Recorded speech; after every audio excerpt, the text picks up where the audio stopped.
from the right, it's the beautiful Hawker Hunter T7.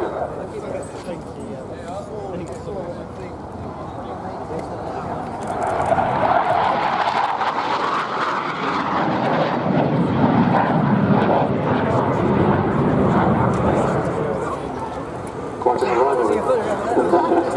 Always one of the great display airplanes, the Hunter, right from its earliest days, which began when the Hawker P1067 prototype first flew in the hands of that great test pilot Neville Duke at Boston Down in July 1951. There's that old cliche, isn't there, if it looks right, it flies right. Well, a Hunter certainly looks right, and it's a beautiful handling aircraft. As a fighter though, the early ones were less than effective. They had a problem on the early Hunters powered by the type's main engine, the Rolls-Royce Avon, whereby the guns couldn't be fired at altitude without the engine surging and potentially stopping.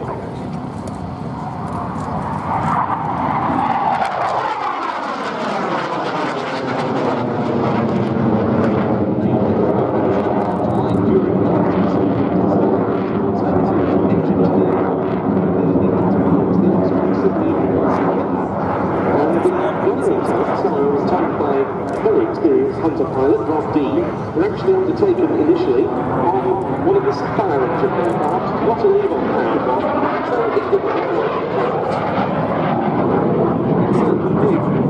it tried firing the guns, and it was a problem that afflicted the early Avon-engined Marks. Nonetheless, the Hunter was already achieving a great deal of prestige for Britain, not least when Neville Duke captured the outright world airspeed record in the first prototype Hunter, modified purely for speed in September 1953. Well, the problem soon came to be ironed out, and the Hunter became a mainstay of the RAF Fighter Command Day fighter force of the mid to late 1950s.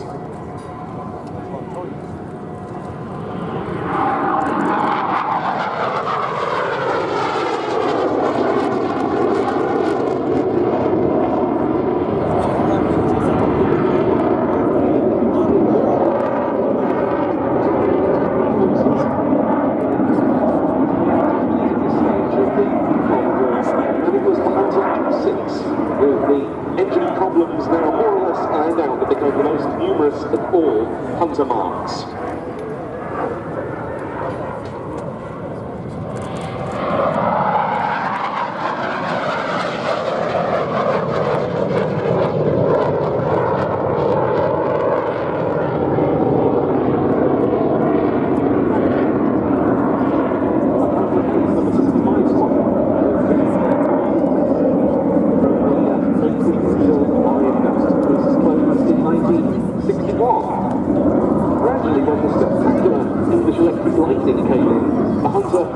Phased out of service first with Fighter Command and then in RAF Germany, but there was a ground attack variant, the FGA-9, which was developed particularly for use in tropical theatres. It was a super close air support aircraft that served extensively in the Middle East and the Far East.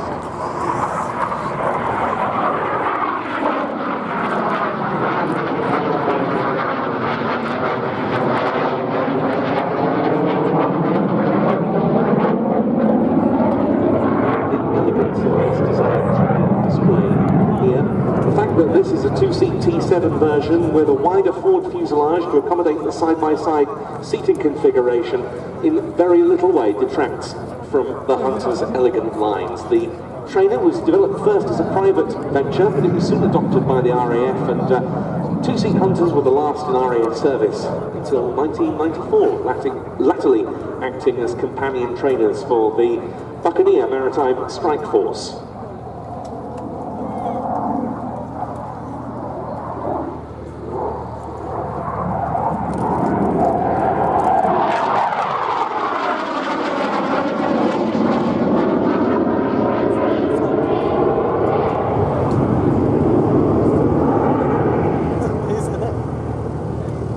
Quite a number of the two-seat Hunters were newly built, but not this one. It started life as a single-seat Hunter F4 in 1955. It set in-flight fire though, and the decision was taken to use this opportunity to rebuild this in one of the new trainers. It flew again as such in 1959. It spent quite a bit of its time in RAF Germany, being stationed at Yver and Gütersloh. And it was, while it was at duty slope, that it was on the strength of the 2 Army Cooperation Squadron, in whose markings it appears today.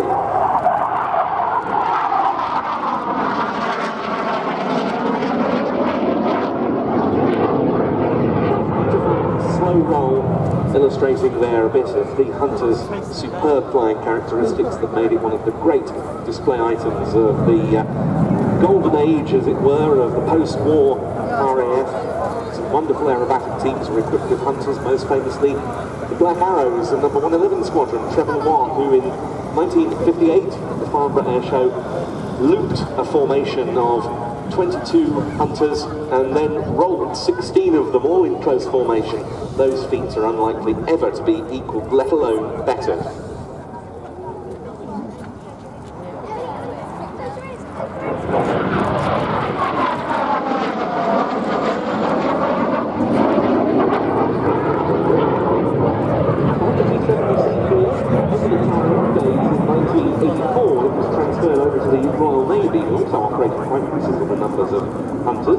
It ended up being sold at auction in 1996 and has been through several civilian owners since then, always painted in these number 2 Squadron markings.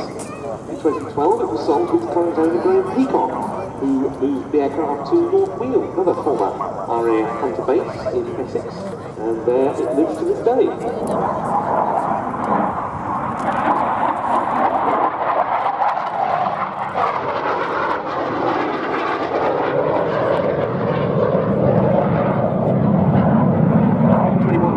Other than the UK operated Hunters, some of the best were the Mark 58s used by the Swiss Air Force, which later in their service careers were some of the most highly developed Hunters of them all. Multi-role aircraft, able to carry Sidewinder air-to-air missiles, and of course they too had a wonderful aerobatic team of Hunters, the Patrouille Suisse, now re-equipped with the Northrop F5 Tiger II.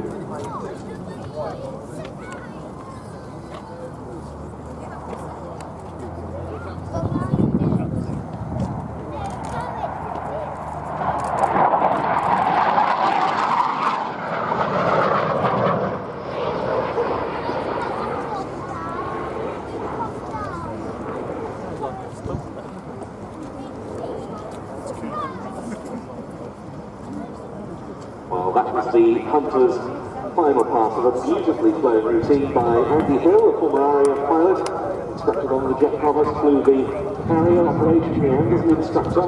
Today he displays the Hunter, the jet provost, as we saw earlier, and also one half alongside Alistair Kay of the RV8's team of Van's RV8s, but putting on a beautiful show there in Graham Peacock's Hunter.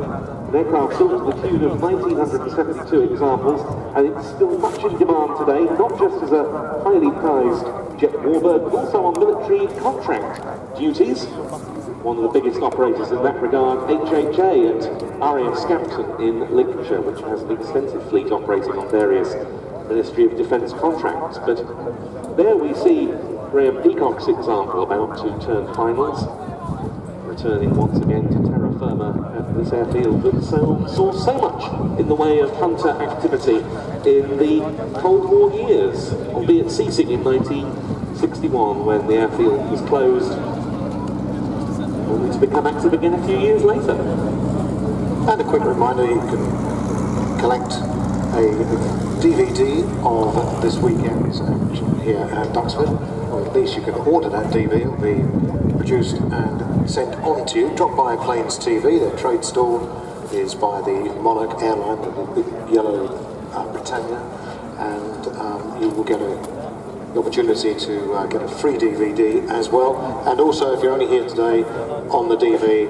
of this weekend, of course, it will have coverage of our action tomorrow, including the 2 Lancasters.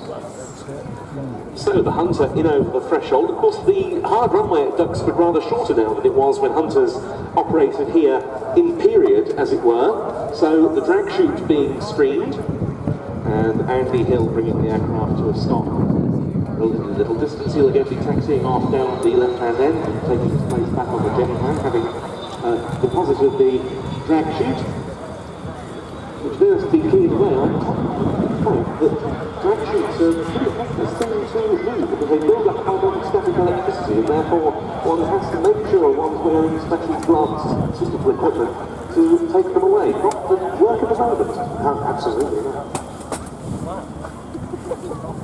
So thank you to Graham Peacock for providing us with the unpredictable against Port Arthur display tomorrow, when I think Chris Seams will be flying it. There's the drag sheet being released. It's on YouTube.